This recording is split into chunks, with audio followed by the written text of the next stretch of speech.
today we're going to be reviewing the Napkin Calculator 2.3. The Napkin Calculator, which is saved as a view-only file, can be copied onto your local drive by simply going to File and Make a Copy. You'll want to make sure that you have selected the folder where you want the document to go, and you can change the name of the napkin from Copy of Napkin to include the name of the property or the property address, so that whenever you're referencing this napkin in the future, you know which property you calculated for. Press Make a Copy, and it should open right within your Google Drive. On the Napkin Calculator 2.3, we're only completing the green boxes only. So you'll need to include the number of units, which can be either the total or the number of units included within the deal. So if you're dealing with a condominium property and they have 50 units total, but only 20 units are included within the purchase, then you'll only want to include the units that are included within the purchase. On the asking price, this can also be the whisper price if you've been given a whisper price by the agent, broker, or by the seller themselves. A lot of times the asking price can be found in the offering memorandum for the property. The average rent per unit. This number can be calculated by totaling the rental income and then dividing it by the total number of units. On this number, you do not want to include any additional miscellaneous income, such as laundry fees, pet fees, parking fees, late fees, etc. We only want the base rent. This number also may be calculated for you within the rent rolls or the offering memorandum, but you'll want to make sure that it includes all units and not just the currently occupied units. On this number right here, on the local market average vacancy, this number, which will need to include the percent symbol for it to properly calculate, is going to be the average vacancy for the local market where the property is located. And you can receive this number by contacting a local property management company and asking them what the local market average vacancy is, and they should be able to provide you with this information. If you receive a different number for the apartment community versus the local market average vacancy, so in this case, say that the local market average vacancy is 15% and the property is currently at 5%, if you choose to add the information for the property, please include a note either to the side of the napkin letting us know which vacancy you're using, whether it's the market average vacancy or if it's the property vacancy. You can also include this information on the deal submission form whenever you complete the napkin calculator and it comes out as a green bar. The average rent per unit, as well as the local market vacancy, which is deducted from the average rent per unit, will give you the net rental income. Then it's going to subtract the expenses for the property, which are normally as a rule set at 50%. And the reason why this is set at 50% is because on average, that's how much properties generally use out of the profit to cover expenses. If you find that a property is using less than 50% of their income to cover expenses, you'll definitely want to go through their profit and loss statement, their T12, or any other documentation that they give you regarding their finances to see if they're actually using less than 50% of their income.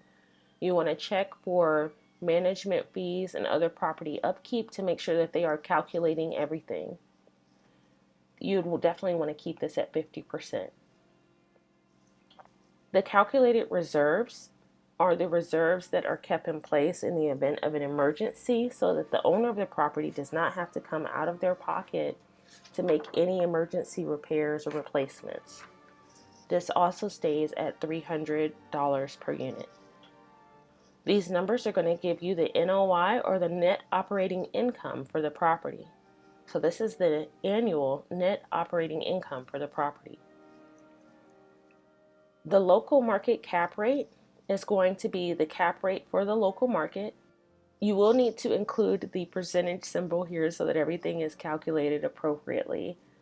On the local market cap rate, you can receive this number through contacting a local broker, and they should be able to provide you with a local market cap rate. In many cases, in most cases that I've seen, they will include a pro forma or year one pro forma cap rate, which will be much higher than what they are currently operating at. And so it will give you a red bar here if you use the cap rate that is for the pro forma financials. On rehab, if it is a B class property, then we're going to leave the rehab at $7,500 per unit. For C class properties, it'll be $10,000 per unit. And this rehab covers any upgrades to the property in order to have the property at a level where it can request market rents from the tenants. So with these numbers, you will receive the price excluding the rehab. It will deduct the rehab that is needed or estimated for the property, and it'll give you a number which is your maximum allowable offer for the property.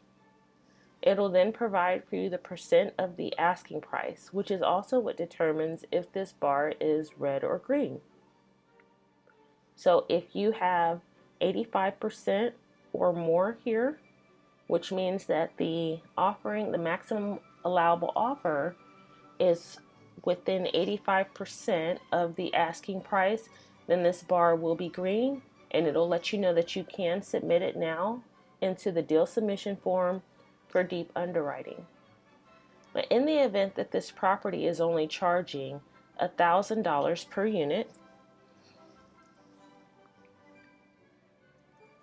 you will see that this bar is now red, and it's showing you that the maximum allowable offer based on the calculations is $1.77 million. And that is 52% of the asking price, which is too low for us to continue on and offer it as a deal to our buyers. So with this, you definitely want to go through and see what numbers could be changed in order to bring this up to a deal standard. Because this is 1.77 that we now have, 1.77 million as the maximum allowable offer, you could change the asking price to 2.5 million, and you still see if they were asking 2.5 million, this still is not within range for us to make an offer. If they came down to 2 million, it would be in range for us to make an offer. At that point, you can contact the broker and see if they are willing to negotiate on price or on the way the payments are made and over what period of time. So in the event that you do receive a red bar here, you're going to want to play with the asking price as well as the average rent per unit to see which numbers would need to be changed in order for this to be a deal. You can also run this napkin calculator with the pro forma numbers to get a good idea of what the profit on this property could be in the future.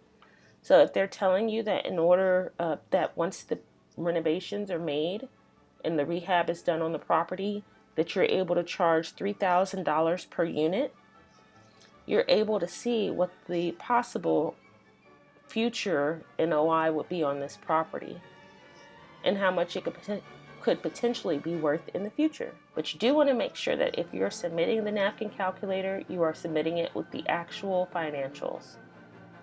So in the event that we are submitting a property that has 1,500, they're charging 1,500 per unit, and they're asking 2 million with a 15% vacancy and a 5% cap rate, 7,500 per unit in rehabs, we would get a green bar. At that time, you'd click submit it now, and this should give you a URL here that you will use to submit the napkin as well as other documentations on the property so that the property can be reviewed for deep underwriting by the underwriting team. You can either click the URL or copy the link and paste it in your search bar. Once you click the form URL, it will take you directly to the deal submission for underwriting form. If you need to get back to the napkin calculator, there is a link here for the napkin calculator. You want to make sure that you take a screenshot of your napkin calculator and submit it along with this information requested, the T12, the rent roll, the offering memorandum, and the profit and loss here to the add files field, and include any additional property notes that are relevant to the underwriting process, and click submit. And this is a brief overview of the napkin calculator and how you can use it to find out if the property that you are analyzing is a deal or not.